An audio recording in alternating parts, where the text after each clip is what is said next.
ferries and all that. In fact, we're seeing a tremendous boost. Air transport as well, from 8.3 to 13.3. And just these two taken together, I would like to think is an indication that our 7,100 plus islands are getting a bit more integrated. In other words, there's more travel across the island. This is good news because people are really hopping on planes to go to their business meetings or just for tourism. People are sending things around. That's right. But one question, if I may ask you, is, you know, this is happening at a time when the fuel that all of these industries require has been going up. So, I mean, they're doing well despite their added costs. That seems to be the surprise there. But indeed, you're right, no, that notwithstanding escalating fuel costs, we've seen this kind of growth. However, in fact, I'm prepared to bet that these numbers will actually suddenly reverse in the second, third quarters because of the when they start really the high. Yeah, the effect of the much more expensive fuel is really going to kick in. So I think that may actually show up pretty soon. Now, the third, of course, that has actually outperformed its performance last year was, again, electricity, something that has also gone up because of fuel prices in the past year. But that's just for the first quarter so far.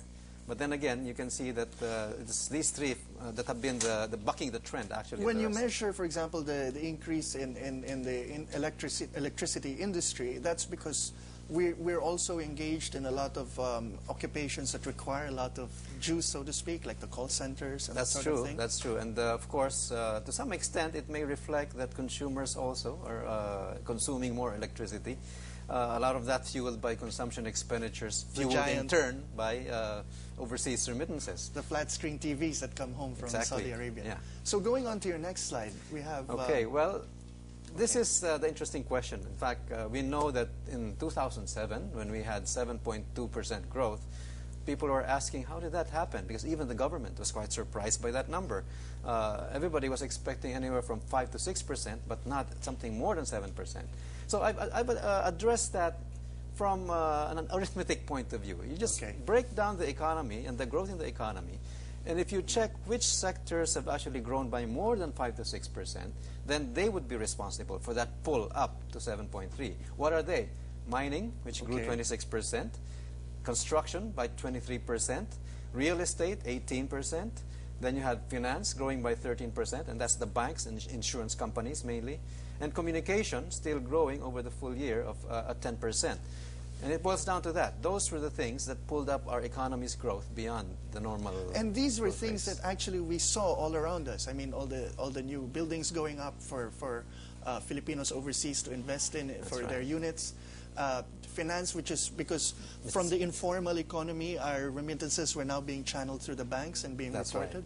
Yes. And that sort of thing. Indeed, and again, you can see that real estate, frankly, real estate is in fact a prominent figure there because in terms of the number of jobs generated last year, the data clearly show that construction jobs were the biggest group of new jobs that were actually generated. So again, it's this relatively few sectors which have been contributing But the point you're making here is that it was really these 5 industries that pulled the averages up and not everything across the board. Exactly. It's not exactly a very broad-based growth that we saw. But it becomes even more dramatic if you look at the the supply or the demand side or the spending side.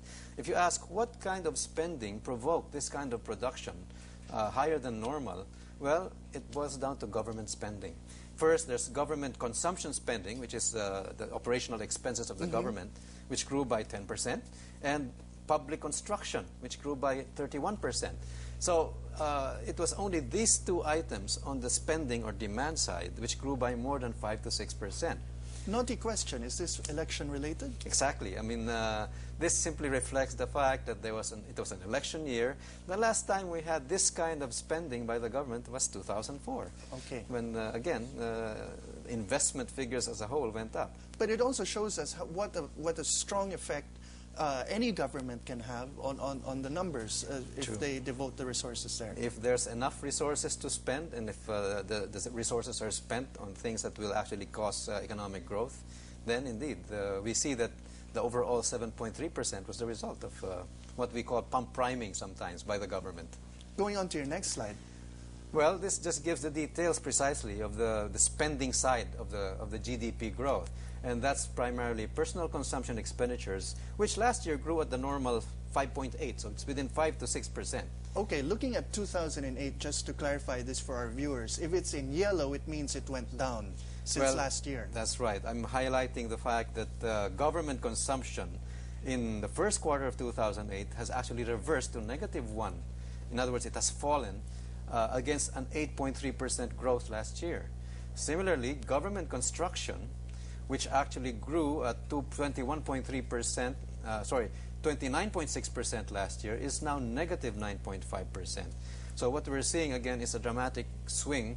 Rather than being a boost to our economic growth that it was last year, in the first quarter of 2008, it's a drag because we're seeing negative numbers now. But the good news is that in these two sectors here, in the private, this is what you were talking about, the private investments? Now, the good thing is that if you look at private construction and durable equipment investments, you're seeing a reversal from negative numbers back in 2006 now to rather healthy positive numbers. In fact, 15.1% growth in private construction, 8.2% growth. And that's nothing to sneeze at. Nothing to sneeze at. That's telling you that private domestic investors are at least spending again to, either, well, it's mostly to replenish worn out capacity. Okay, that's an important point you're raising because most people, if they were reporting this in the news or discussing it with the analysts, they'd say whenever a private businessman decides to spend money, that's a sign of confidence. Yes, and you're saying, unfortunately, I don't think we can say that as of now. I mean, this is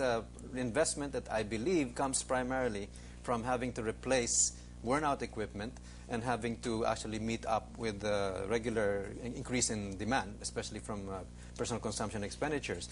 And the reason for that is that I looked at the data on capacity utilization in the economy, and it's rather high. It's higher than usual, which tells you that there's already there's a bit of a stretching of capacity already in the economy. Okay, so the machines are getting worn out, and they needed extra ones, and so it was time to Of course, the other part of it also is updating technology. I mean, production firms can't afford to be lagging behind in technology as well. So part of it is also to try and keep up with modernization. So we move on to your next part here. Okay, so that shows you that's right, the slowdown. That's the private consumption actually getting better, and then the reversal from negatives to good positives. Now, lastly, at the bottom, you see the exports and imports now turning both negative. And last year we were still seeing positive growth in exports. So this, of course, is the effect of the global slowdown now. That we are not able to sell as much as we were able to sell to the rest of the world. Okay, these are the storm winds that you're talking about. That's the storm winds, indeed. Okay, and if we move on, well, this is something that I believe we showed last year as well, because what has been disturbing had been the fact that since 2002, our economy had hardly had any growth in investment spending. And here I'm talking about the aggregate of government and private sectors investment, as well as both domestic and foreign investment. And taken all together, the average over the last 6 years has been 0 for the Philippines. In comparison to our neighbors. You look at Myanmar, which is the tallest bar there, it's 20% average per year. Cambodia at more than 18% growth per year. So what this means is that our neighboring countries are putting in place the capacity to produce much more. We have hardly put in place any capacity to produce more. So, but this was until 2006. Has this changed? That's right. And this is the backdrop against which what we're seeing now in private domestic investment is indeed genuinely good news. Okay. So we move on to your next slide.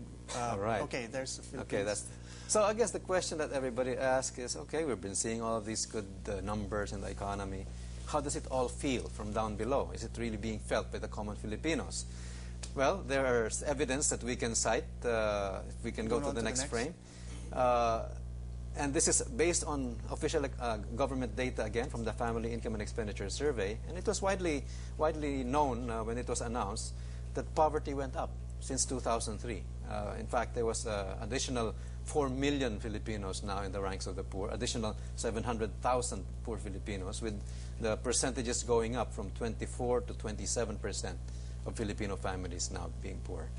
So that's real indication that life is getting worse in spite of a growing economy. So that accounts for the things you see in the media, for example, where businessmen will say, things are pretty good for us, while at the same time public opinion will say something completely different. That is the unfortunate fact, that there seems to be some kind of a gap here between the majority of the Filipinos not feeling that benefit of the growing economy, and yet business, of course, is feeling the